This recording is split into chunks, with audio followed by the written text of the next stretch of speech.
Voici une situation que tu pourrais rencontrer dans ta classe. On dispose de 60 perles. Il y a 5 sachets. Dans chaque sachet, il y a 12 perles. À partir de celle-ci, on pourrait être amené à calculer le nombre total de perles ne connaissant que le nombre de sachets et le nombre de perles dans chaque sachet, le nombre de perles dans chaque sachet ne connaissant que le nombre de perles en tout et le nombre de sachets, ou le nombre de sachets ne connaissant que le nombre de perles en tout et le nombre de perles dans chaque sachet. Intéressons-nous au premier problème. Il y a 5 sachets. Chaque sachet contient 12 perles. Combien de perles y a-t-il en tout? Pour résoudre ce problème, je me questionne.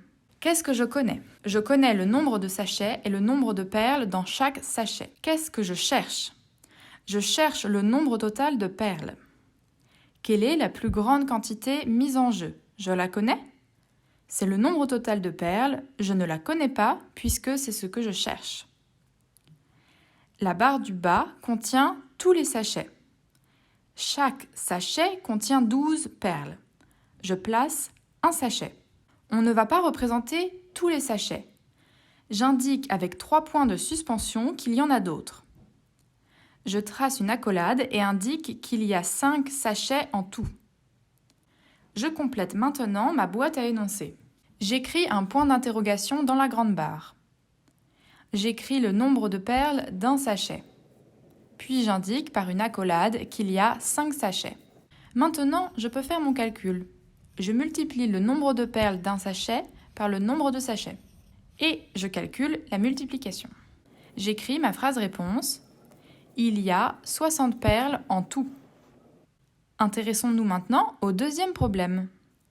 Il y a 60 perles en tout. On répartit les perles équitablement dans 5 sachets. Combien de perles y a-t-il dans chaque sachet? Pour résoudre ce problème, je me questionne. Qu'est-ce que je connais? Je connais le nombre de perles en tout et le nombre de sachets. Qu'est-ce que je cherche? Je cherche le nombre de perles qu'il y a dans chaque sachet. Quelle est la plus grande quantité mise en jeu? Je la connais?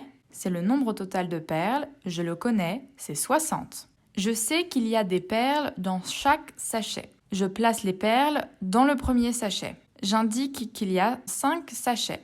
Je complète maintenant ma boîte à énoncés.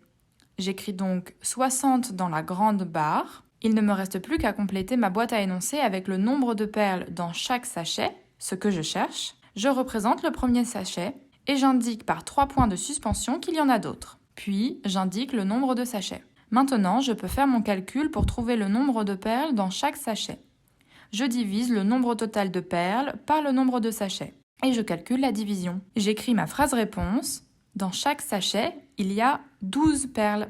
Voyons maintenant comment résoudre le troisième problème. Il y a 60 perles en tout. On place 12 perles dans chaque sachet. Combien de sachets y a-t-il?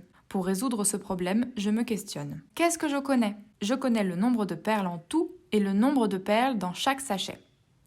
Qu'est-ce que je cherche? Je cherche le nombre de sachets qu'il y a en tout. Quelle est la plus grande quantité mise en jeu? Je la connais? C'est le nombre total de perles. Je le connais, c'est 60. Je sais qu'il y a 12 perles dans chaque sachet. Je place les 12 perles dans le premier sachet et j'indique qu'il y a plusieurs sachets. Je complète maintenant ma boîte à énoncés. J'écris donc 60 dans la grande barre et il ne me reste plus qu'à compléter ma boîte à énoncés avec le nombre de perles dans chaque sachet. Je représente le nombre de perles dans le premier sachet et j'indique par 3 points de suspension qu'il y en a d'autres. Puis, j'indique ce que je cherche, le nombre de sachets. Maintenant, je peux faire mon calcul pour trouver le nombre de sachets. Je divise donc le nombre total de perles par le nombre de perles dans chaque sachet. Et je calcule la division. J'écris ma phrase réponse, il y a 5 sachets. Parfois, quand on fait des groupements, il se peut qu'il y ait un reste. On dispose de 5 sachets. Chaque sachet contient 12 perles. Il reste 40 perles dans la boîte. Il y a 100 perles en tout. On procédera d'une façon similaire, par exemple pour chercher le nombre de perles dans chaque sachet si on ne le connaît pas, mais on n'oubliera pas de retirer le reste. Par exemple, dans ce problème, on dispose de 100 perles. On répartit équitablement des perles dans 5 sachets. Il reste 40 perles. Combien de perles y a-t-il dans chaque sachet? Pour Pour résoudre ce problème, je me questionne de la même façon. Qu'est-ce que je connais? Je connais le nombre de perles en tout, le nombre de sachets et le nombre de perles qu'il me reste. Qu'est-ce que je cherche? Je cherche le nombre de perles dans chaque sachet. Quelle est la plus grande quantité mise en jeu? Je la connais? C'est le nombre total de perles, je le connais, c'est 100. Je sais qu'il y a des perles dans chaque sachet. Je place les perles dans le premier sachet. J'indique qu'il y a 5 sachets, sachant qu'il y a un reste. J'écris donc 100 dans la grande barre. Et je complète le reste de la boîte à énoncés avec le nombre de perles que je ne connais pas. J'indique qu'il y a plusieurs sachets. J'indique aussi le nombre de perles qu'il me reste et le nombre de sachets. Maintenant, je peux faire mon calcul, sachant qu'il faut que je retire les 40 perles restantes pour connaître toutes celles qui ont été mises dans des sachets, soit 100 moins 40, ce qui fait 60 perles. Je peux alors faire mon calcul pour trouver le nombre de perles dans chaque sachet. Je divise le nombre total de perles par le nombre de sachets. Et je calcule la division. J'écris ma phrase réponse. Dans chaque sachet, il y a 12 perles.